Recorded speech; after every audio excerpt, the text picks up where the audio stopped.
Yun, so kamusta mga peace at isang magandang araw sa inyo lahat. At syempre, hindi ko makakalimutan na magpasalamat sa lahat ng sumusuporta, sa lahat ng nanonood, at sa lahat ng nakasubscribe dito sa ating YouTube channel. At shout out sa lahat ng bago nating subscriber.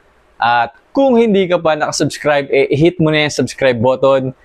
Malaking tulong yan para sa aming mga content creator. Alright?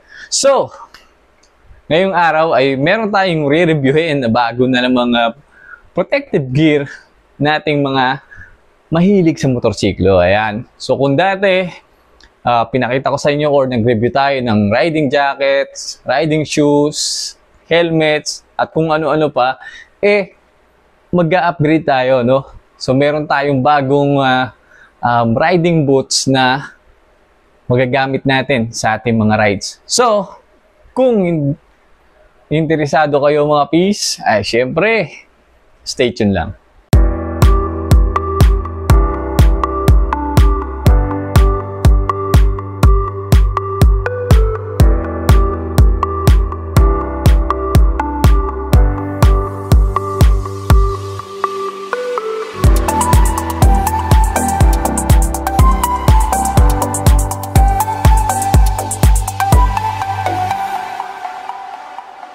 Alright mga piso, kung ready na kayo, eto na, ipapakita ko na sa inyo ang ating bagong riding boots na magagamit natin sa ating mga biyahe. Alright, so eto na siya.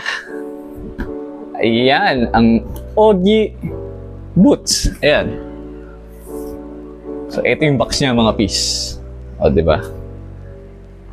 Ganda, premium na premium. Medyo meron lang dents dahil sa delivery, no? Sa kanyang pagbiyahe mula China to Philippines, mga pis. Ayan. So, ganito ang itsura ng kanyang box. Alright. So, close up natin yung ating view para makita nyo na mas maganda, no? Alright mga pis. So, eto na ang closer view ng ating OG boots o yung box ng ating OG boots. So, buksan na natin, no? Yun. Kita nyo naman, balot na balot. At ito na ang ating OG boots. Okay. Kita nyo naman yung tsura niyan. Premium na premium, mga pis. So, alisin mo muna natin yung box. Alright mga piso, ito na yung ating OG boots. At talaga namang napakaganda ng forma. Modernong-moderno. Racing na forma. Talaga namang ganda, oh. Yun. Okay, so sabi ni OG mga pis ay ito daw ay gawa sa leather at sa TPU. So sa mga hindi nakakaalam, ang TPU po ay thermoplastic polyurethane. So yun po ay ginagamit sa mga cellphone case, sa slider, sa 3D printing. Kaya makakaasa tayo na talaga namang matibay, elastic, at tatagal yung material na ginamit nila dito sa ating OG boots. Ayan. So ito po yung mga TPU, no? Ayan, yung part na to. At meron siyang mesh dito, no? Yan, kabilaan. At meron, siyempre, hindi mawawala itong shifter pad, no? And slider. So, sa tingin ko, mga piece, ito ay pwedeng palitan, no? Dahil meron siyang tornilyo dito. And then, yung kanyang swelas or yung sole ay makapit din, eh. Maganda talaga yung quality na ginamit or quality nitong ating OG boots, no? Ayan.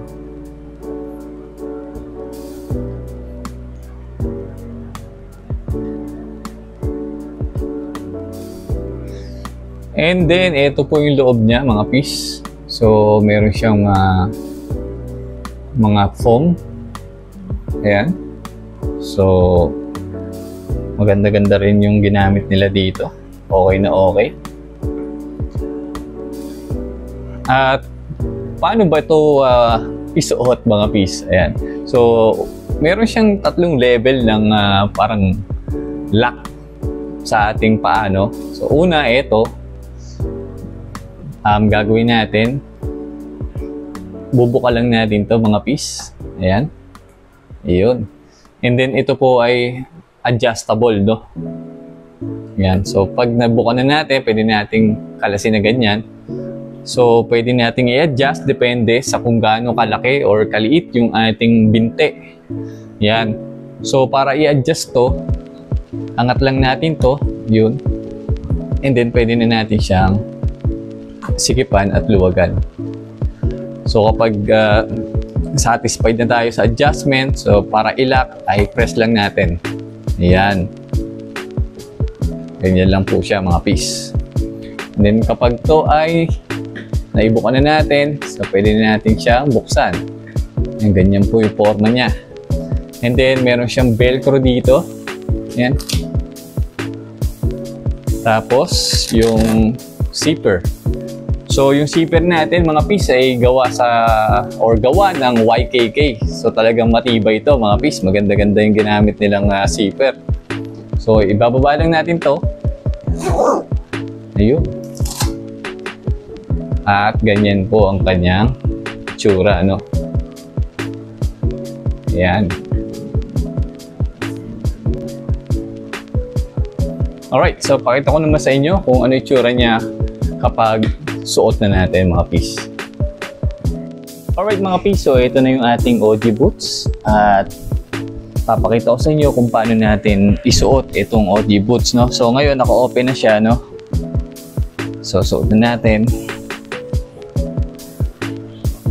So una, syempre, yung kanyang zipper. Ayan. And then, ilock natin yung zipper gamit yung velcro. Then, pagkatapos yan mga piece, ito namang back support, no? And then, sabit natin to magkabilaan. Ayun. So, sa kabila naman, syempre, same process tayo mga piece. Ayan.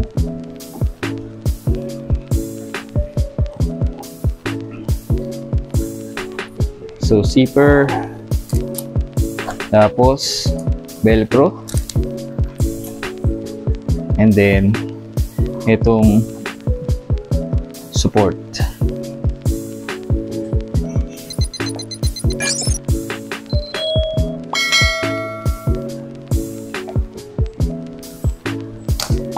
Yun. Ganda mga piece. Okay, so bakit ba natin kailangan itong ganitong boots, no? Actually, hindi siya necessary. So, yung riding shoes natin is okay na talaga. Ayan. So, meron tayong riding shoes. Pero, isang or tatlong factors yung naging dahilan kung bakit nakapag-desisyon tayo na kumuha ng riding boots. So, unang-una, yung protection niya mga piece. So, dahil dito sa mga plastic part na to, dito sa support, sa ankle support, sa slider, ayan, talaga namang napakaganda ng magiging protection nito sa ating mga paa at binti, mga piece, no? So, pangalawa, yung init ng ating makina, no? Sa CBR 650 ko, talaga namang napakainit, lalo na kapag tayo ay napapatraffic, no? Or napapa-stop sa stoplight. So, dahil high cut to, mataas, nabablock niya, no? Yung init ng ating makina. Kung i-compare nyo siya dito sa riding shoes natin, mababa yung cut niya mga piece. Kaya hindi niya mabablock yung init ng ating makina. At pangatlo, ay yung init ng araw, no? Sa riding shoes kasi natin mga peace, kapag tayo ay nakaporma na, so nakaganyan tayo, umaangat yung ating pantalon kahit nakatuck in na dito sa sapatos. So kapag medyo mahaba-haba yung ating rides at medyo tirik ang araw, talaga namang katagalan ay masakit na dito sa bandang to ng ating binte. Yan, so yun yung tatlo na reason ko kung bakit ako bumili nitong riding boots. Yan.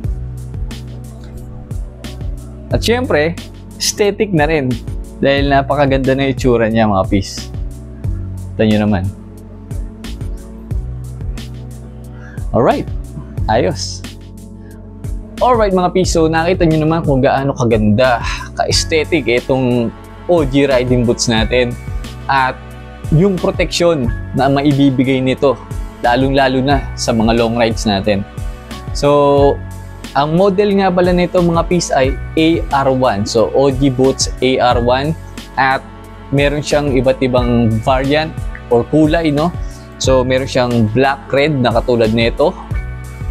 Yung black-green, black-white, at black-white with a touch of red. Ayan.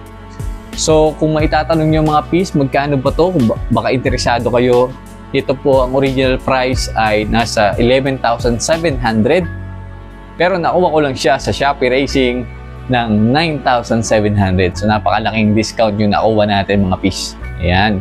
So, kung meron ba kayong 11,700 pesos, kukuha ba kayo nitong OG riding boots? Comment nga kayo sa baba mga peace. Yan. So, hanggang dito na lang. Siyempre, huwag niyo kakalimutan na i-like, share, at i-subscribe itong ating YouTube channel. At balagbagin niyo na rin yung notification bell para lagi kayong updated sa mga bagong videos na ilalabas ko. So, hanggang sa muli mga peace. As always, stay safe, ride safe, and peace out. Okay, let's go. 808s held down like a paperweight. She just wanna come around, but I made a way. Want my money, need it now, on a paper chase. Make the bass blow out.